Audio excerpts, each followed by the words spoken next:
Hello friends, welcome to my channel.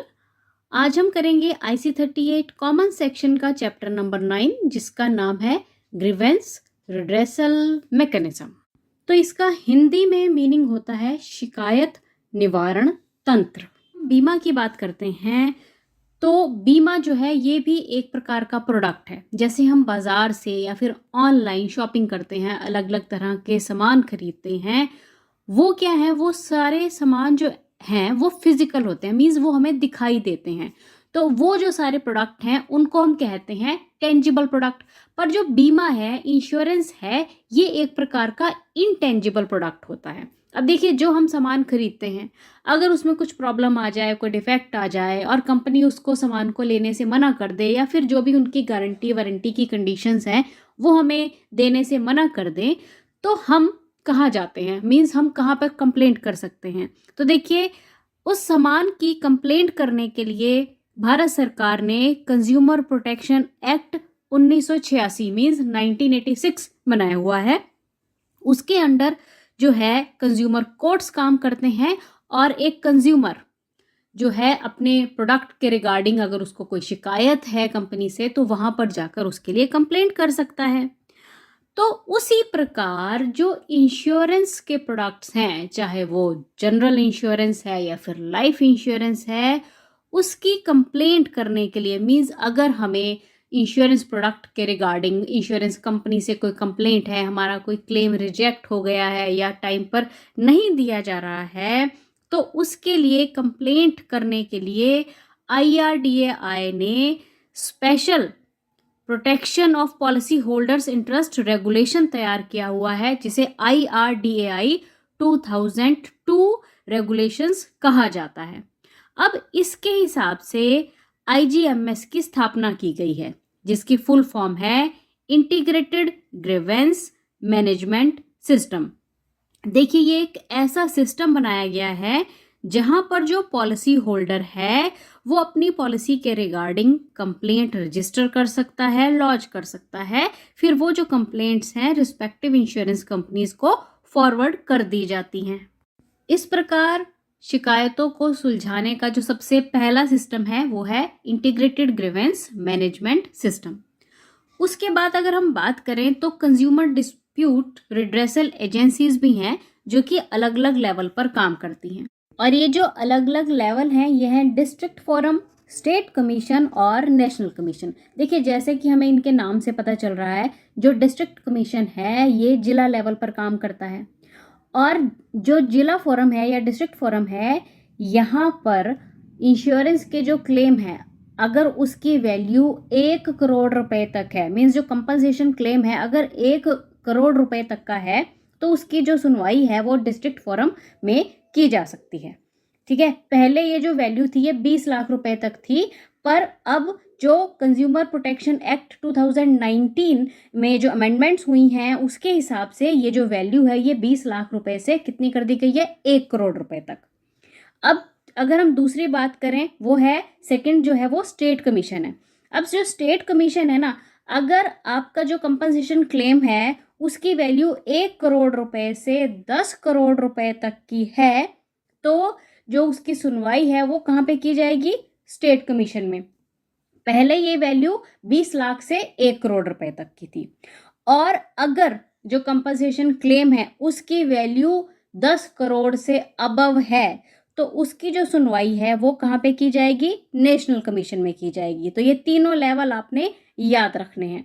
देखिए, पहले इनकी वैल्यूज अलग थी, हो सकता है कुछ बुक्स में पुरानी वैल्यूज दी गई हैं, पर according to the consumer protection act 2019 के हिसाब से इनकी वैल्यूज में चेंजेस कर दी गई हैं। डिस्ट्रिक्ट फोरम में कितना, up to 1 crore, state commission में 1 करोड़ से 10 करोड़, और नेशनल कमीशन में 10 करोड़ से अबव के जो कंपनसेशन क्लेम है उनकी सुनवाई की जाती है। अब हम बात करते हैं कि जो यहाँ पे जो कंप्लेंट की जाती है वो किस प्रकार से की जाती है, क्या उसका प्रोसीजर रहता है ना। तो इसके लिए आपने 4-5 बातें याद रखनी है। सबसे पहले तो क्या है कि यहाँ पर कंप्लेंट करने के लिए कोई भी फी की आवश्यकता नहीं रहती है, किसी भी फीस की आवश्यकता नहीं रहेगी। दूसरी बात है कि जो कंप्लेनेंट है वो खुद ही जाकर या फिर उसका कोई ऑथराइज्ड एजेंट है तो वो वहाँ पर कंप्लेंट कर सकता है। तीसरी बात है कि किसी भी एडवोकेट की आवश्यकता नहीं रहेगी, सिंपली आप राइटिंग में या फिर मेल के थ्रू बाय पोस्ट जो है अपनी कंप्लेंट पर्टिकुलर वेबसाइट पे मेल के थ्रू अपनी कंप्लेंट जो है वो कर सकते हैं। नेक्स्ट हम बात करते हैं कि nature of complaints means generally जो कंप्लेंट्स रहती हैं वो किस किस प्रकार की रहती हैं। 5 टाइप की जो जनरली कंप्लेंट रहती है। सबसे पहले है delay in settlement of claims, means जो क्लेम के सेटलमेंट में बहुत ज़्यादा देरी की जा रही है इंश्योरेंस कंपनी के द्वारा। Non settlement of claims means settle कर ही नहीं रहे हैं। रेपुडिएशन ऑफ द क्लेम्स, मतलब इंश्योरेंस कंपनी ने मना कर दिया, परित्याग कर दिया कि हम नहीं देते क्लेम, जाओ जहाँ जाना है। क्वेंटम ऑफ लॉस, इसका मतलब होता है कि नुकसान की मात्रा, मींस जो नुकसान है वो ज़्यादा हुआ है पर जो पैसा कंपनी की तरफ से दिया गया, क्लेम दिया गया, वो कम दिया गया है। और जो 5वें तरह की कंप्लेंट रहती है जनरली वो पॉलिसी टर्म्स और कंडीशंस के रिगार्डिंग रहती। अब ये तो हमने बात की कि अलग अलग लेवल जहाँ पर जो कंज्यूमर है वो जाकर अपनी कंप्लेंट कर सकता है, चाहे वो इंश्योरेंस का कंज्यूमर है या फिर किसी और प्रोडक्ट का। पर क्या है कि जो इंश्योरेंस के केसेस रहते हैं उनको सॉल्व करने के लिए सेंट्रल गवर्नमेंट ने क्या किया, इंश्योरेंस ओम्बड्समैन की स्थापना कर दी, मीन्स जिसे हिंदी में बीमा लोकपाल कहते हैं। इसका मेन काम ही है बीमा से रिलेटेड केसेस को सॉल्व करना, है ना, ताकि इंश्योरेंस कंपनीज और जो कंप्लेनेंट हैं, क्लाइंट हैं, पॉलिसी होल्डर जिनके साथ प्रॉब्लम आई है, उनकी इजी वे में और जल्दी जो है जो भी प्रॉब्लम है उनको सॉर्ट आउट किया जाए, सॉल्व कर दिया जाए। तो सेंट्रल गवर्नमेंट ने इंश्योरेंस एक्ट 1938 के हिसाब से redressal of public grievance rule 1998 में ये किया कि 11 नवंबर 1998 को इंश्योरेंस ओम्बड्समैन की कर दी स्थापना। अब भारत में टोटल 17 ओम्बड्समैन हैं और जिस भी किसी व्यक्ति को इंश्योरेंस से रिगार्डिंग कोई भी कंप्लेंट है किसी भी इंश्योरेंस कंपनी के लिए तो वो अपनी कंप्लेंट इंश्योरेंस ओम्बड्समैन में कर सकता है। पर इसके लिए कुछ इन्होंने कंडीशंस दी हुई हैं कि क्या क्या कंडीशंस हैं, उनके हिसाब से हम ये जो कंप्लेंट कर सकते हैं। सबसे पहले तो इनकी जो लिमिट है वो है 30 लाख रुपए तक, मींस जो कंपनसेशन क्लेम है अगर वो 30 लाख रुपए तक है तो आप इंश्योरेंस ओम्बड्समैन में जो है अपनी कंप्लेंट कर सकते हैं। दूसरी बात ये है कि जो कंप्लेंट है उसको जो अप्लाई करने का जो टाइम पीरियड रहता है वो 1 साल है, मींस जैसे इंश्योरेंस कंपनी ने क्लेम रिजेक्ट कर दिया और जिस दिन रिजेक्ट किया है उससे 1 साल का टाइम रहता है कि आप जो है इंश्योरेंस ओम्बड्समैन में अपनी कंप्लेंट कर सकते हैं। तीसरी इंपॉर्टेंट बात यह है कि जो कंप्लेंट है वो किसी और कोर्ट में या फिर कंज्यूमर फोरम में पेंडिंग नहीं होनी चाहिए, है ना। तो ये कुछ बातें हैं जो कि इसके लिए आपको ध्यान में रखनी है।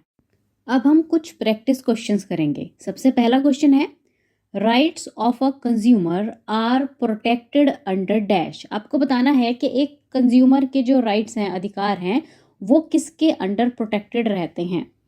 तो देखिए जैसे कि अभी हमने बात की, जो कंज्यूमर के राइट्स हैं वो प्रोटेक्टेड रहते हैं कंज्यूमर प्रोटेक्शन एक्ट 1986 के अंडर। तो आपको ये याद रखना है बहुत अच्छी तरह से। तो इसका राइट आंसर आएगा ऑप्शन बी।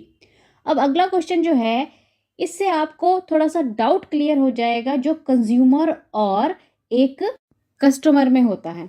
तो इस क्वेश्चन में पूछा गया है कि as per consumer protection act 1986 who can not be classified as a consumer. तो ये क्वेश्चन कह रहा है कि जो कंज्यूमर प्रोटेक्शन एक्ट 1986 है उसके हिसाब से आप किसे कंज्यूमर नहीं मानेंगे। तो ऑप्शंस पढ़ते हैं पहले तो। हायर्स गुड्स और services for personal use, a person who buys goods for resale purpose, buys goods and services for a consideration and use them and use the services of other for a consideration। अब देखिए इसमें जो first, third और fourth option है, इनमें जो भी व्यक्ति है वो सामान खरीद रहा है या फिर सर्विसेज ले रहा है अपने यूज़ के लिए, या तो वो उन चीज़ों को उसी टाइम पर यूज़ कर लेता है, पर कई बारी क्या होता है कि हम जो सामान खरीदते हैं उसे हम सेम टाइम पर कंज्यूम नहीं करते हैं, थोड़े टाइम के बाद के लिए रख लेते हैं, है ना। तो इस तरह से अगर जो प्रोडक्ट हम खरीद रहे हैं और वो खरीदने के बाद सिर्फ हम यूज़ कर रहे हैं, मीन्स हमारे पर आने पर वो प्रोडक्ट जो है वो कंज्यूम हो रहा है, ख़त्म हो रहा है, तब हम कहलाएंगे कंज्यूमर। पर अगर हम एक जगह से सामान खरीद रहे हैं और उसे रीसेल कर रहे हैं, तो फिर हम जो है कंज्यूमर नहीं कहलाएंगे, फिर हम हो जाएंगे customer.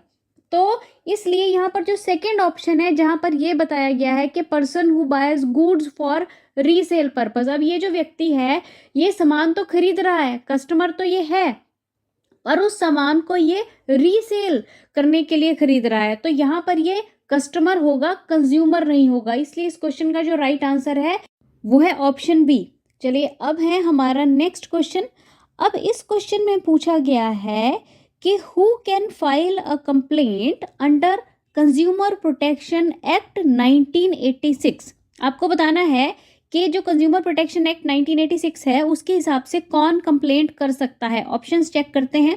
Legal heir of the deceased consumer, any registered consumer association, any consumer, और ऑप्शन डी दी गई है ऑल ऑफ अबव। तो देखिए इस क्वेश्चन में अगर जो डिजीज्ड कंज्यूमर है उसका कोई लीगल हेयर है, मीन्स उस कानूनी उत्तराधिकारी है, या फिर रजिस्टर्ड कंज्यूमर एसोसिएशन है, या फिर कंज्यूमर जो है, ये सभी फाइल कंप्लेंट कर सकते हैं किसी भी प्रॉब्लम की स्थिति में। तो इसलिए इस क्वेश्चन का जो राइट आंसर आएगा वो ऑप्शन डी होगा। अब है आपका जो नेक्स्ट क्वेश्चन। अब इस क्वेश्चन में पूछा गया है the consumer has a right to get relief in case of defective goods or deficit services as per the dash। अब ये क्वेश्चन कह रहा है कि कंज्यूमर का ये अधिकार है कि उसे रिलीफ मिले अगर उसे डिफेक्टिव सामान मिला है या फिर कुछ गलत सर्विसेज उसे दी गई हैं, तो ये किस अधिकार के अंडर आएगा। तो ऑप्शंस है right to be informed, right to choose, right to be heard and right to seek the redressal. तो देखिए इसका जो सही उत्तर है वो है आपका ऑप्शन नंबर डी। तो राइट टू सीक रिड्रेसल जो है ये कंज्यूमर का अधिकार है अगर उसे कोई भी गलत या डिफेक्टेड सामान या फिर सर्विसेज मिलती हैं। तो right answer is option D. Next question is dash is the standardised mark on the jewellery. आपको बताना है कि ज्वेलरी पर स्टैंडर्डाइजेशन मार्क क्या होगा। जो नीचे दी गई हैं ऑप्शंस हैं उनमें से ऑप्शंस हैं ISI, FPO, हॉलमार्क और CERC। तो देखिए जो ज्वेलरी पर स्टैंडर्डाइजेशन मार्क है उसका नाम है हॉलमार्क। तो इसका राइट आंसर आएगा option C. Next question is a consumer having a complaint regarding his insurance policy can approach IRDAI through. अब देखिए कंज्यूमर है, उसे अपनी इंश्योरेंस पॉलिसी के रिगार्डिंग कोई कंप्लेंट है और वो IRDAI में अप्रोच करना चाहता है, तो वो किसके थ्रू कर सकता है। ऑप्शंस हैं IGMS, district consumer forum, ombudsman, और लास्ट ऑप्शन दी गई है IGMS और डिस्ट्रिक्ट कंज्यूमर फोरम और ओम्बड्समैन। तो देखिए अगर हमें अपनी इंश्योरेंस पॉलिसी से रिगार्डिंग कोई कंप्लेंट है और हम IRDAI से अप्रोच करना चाहते हैं, तो उसका सबसे बेस्ट ऑप्शन है IGMS, जिसकी फुल फॉर्म है इंटीग्रेटेड ग्रीवेंस मैनेजमेंट सिस्टम। तो इसका राइट आंसर आएगा option A. Next question is consumer protection act deals with complaint against insurance companies, complaint against shopkeeper, complaint against brand, और fourth option कह रही है complaint against insurance companies, brand and shopkeepers. तो देखिए जो consumer protection act है वो किसी भी प्रोडक्ट का कंज्यूमर क्यों ना हो, चाहे वो इंश्योरेंस का हो, किसी पर्टिकुलर शॉप से कुछ खरीदा गया है या किसी ब्रांड का कुछ खरीदा गया है, तो ये जो प्रोटेक्शन एक्ट है ये हर प्रकार के कंज्यूमर के हितों की रक्षा करता है। तो इसलिए इस क्वेश्चन का राइट आंसर आएगा option D. Dash has jurisdiction to entertain matters where the value of goods और services and the compensation claim is up to 30 lakhs। तो देखिए इस क्वेश्चन में पूछा गया है कि आपको उस लेवल का नाम बताना है जहां पर कंपनसेशन क्लेम जो कि 30 लाख रुपए तक का है उसे सुना जाता है या वहां पे उसकी सुनवाई की जा सकती है। तो ऑप्शंस हैं high court, district forum, state commission, national commission. तो देखिए जैसे हमने बात की थी कि डिस्ट्रिक्ट फोरम में 1 करोड़ रुपए तक के मामलों की सुनवाई की जाती है, तो इसलिए जो 30 लाख है वो 1 करोड़ के अंडर आ गया, इसलिए इस क्वेश्चन का जो राइट आंसर है वो ऑप्शन बी आएगा। Now next question is expand the term IGMS. आपको आईजीएमएस को एक्सपेंड करना है, इसकी फुल फॉर्म बतानी है। तो देखिए आईजीएमएस की फुल फॉर्म होती है इंटीग्रेटेड ग्रीवेंस मैनेजमेंट सिस्टम। तो ढूंढिए कौन सी ऑप्शन सही है। बिल्कुल सही, ये आंसर इसका आएगा option C. Now next question is which among the following can not form the basis for valid consumer complaint. देखिए नीचे कुछ ऑप्शंस दी गई हैं, आपको उन ऑप्शन में से वो ऑप्शन चुननी है जिसके बेस पर हम कंज्यूमर कोर्ट में जाकर कंप्लेंट नहीं कर सकते हैं। ऑप्शंस हैं shopkeeper charging a price above the MRP of the product. Product की जो एमआरपी थी उससे शॉपकीपर ज्यादा प्राइस ले रहा है। Shopkeeper not advising the customer on the best product in the category. जो शॉपकीपर है वो कस्टमर को ये नहीं बता रहा है कि सबसे अच्छा प्रोडक्ट कौन सा है। Allergy warning not provided on the drug bottle. जो दवा की बॉटल है उस पे एलर्जी की वार्निंग नहीं दी गई। और ऑप्शन डी कह रही है प्रोडक्ट फॉल्टी है। तो देखिए इसमें जो option A B not B, A C और डी जो हैं ये वैलिड बन सकती हैं, वैलिड बेसिस बन सकती हैं कंज्यूमर कोर्ट में कंप्लेंट करने के लिए। पर जो ऑप्शन बी है shopkeeper not advising the customer on best product in the category, इसके बेस पर किसी भी शॉपकीपर पर जो है कंप्लेंट नहीं की जा सकती है, इसलिए इस क्वेश्चन का राइट आंसर आएगा ऑप्शन बी। अब अगले क्वेश्चन में पूछा गया है which of the below will be most appropriate option for customer to launch an insurance policy related complaint. आपको बताना है कि अगर कोई व्यक्ति इंश्योरेंस पॉलिसी से रिलेटेड कंप्लेंट करना चाहता है तो उसके लिए सबसे अच्छी ऑप्शन क्या होगी। Police, supreme court, insurance ombudsman और डिस्ट्रिक्ट कोर्ट। तो देखिए सबसे अच्छी ऑप्शन है इंश्योरेंस ऑम्बड्समैन, जिसे कि बीमा लोकपाल भी कहा जाता है। तो option C is the right option. Now next question is how is the complaint to be launched with the insurance ombudsman. आपको बताना है कि अगर इंश्योरेंस ऑम्बड्समैन में हमने कोई कंप्लेंट लॉन्च करनी है तो वो किस प्रकार कर सकते हैं। ऑप्शंस हैं complaint is to be made in writing, complaint is to be made orally over the phone, complaint is to be made orally in face to face manner and complaint is to be made through newspaper advertisement. अब देखिए कि जो complaint करनी है उसको आप साधारण तौर पे लिखित तौर पे दे सकते हैं। ये नहीं होगा कि आपने फ़ोन पर ओरली कर दिया या फिर फेस टू फेस मैनर में कर दिया या फिर न्यूज़पेपर में एडवर्टाइजमेंट देने की भी आवश्यकता नहीं है। सिंपली प्लेन कागज़ पर एप्लीकेशन लिखिए और कंप्लेंट की जा सकती है।